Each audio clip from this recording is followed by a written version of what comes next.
Hello साथीहरू, आज त हामी आमाको घर जाँदैछ रङ्गली मदर्स डे मनाउनु हो। त्यहाँ चाहिँ मदर्स डे मनाउँदैछ नि त, अन्त बोलाउनु भयो हो। अन्त म मेरो बुढा नानी यता हेर भाइ देबु हेलो भन न, हेलो भन्नु।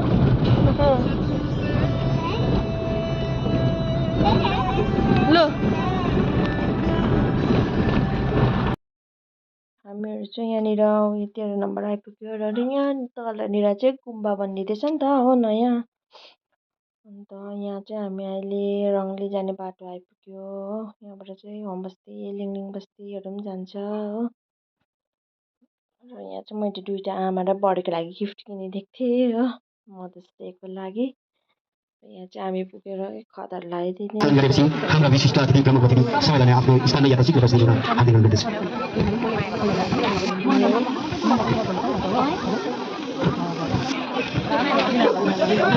बोलाउनु भयो अन्त बडी चाहिँ यहाँ पुरा रुनुभयो किनभने बडीको चाहिँ छोरी पनि बित्नु भएको, बुढा पनि बित्नु भएको थियो नि त।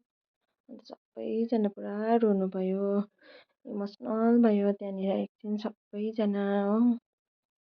बडीले सबैलाई रुवाउनु भयो नि त। अन्त मैले चाहिँ लगाइदिएको खदा सबै अरूले पनि लगाइदिनु भयो हो।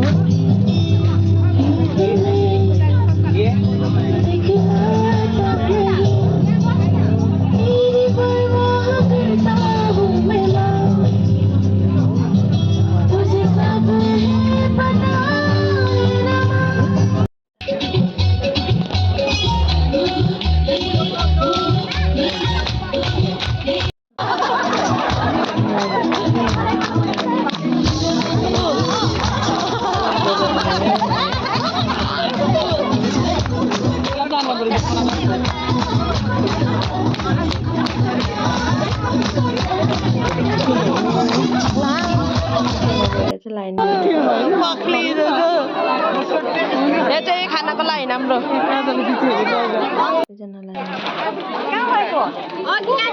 हामी मासु नखानेर चाहिँ पनिर।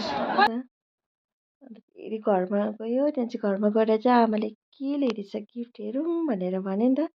मैले चाहिँ सानोबडे उयसको बुद्ध भगवानको मूर्ति दिएको थिएँ हो। त्यहाँ चाहिँ खोलेर हेरेर हो आमालाई के गर्नु अब मेरो नानी चाहिँ जिस्किँदैछ यसरी। हुन्छ साथीहरू, बाई बाई।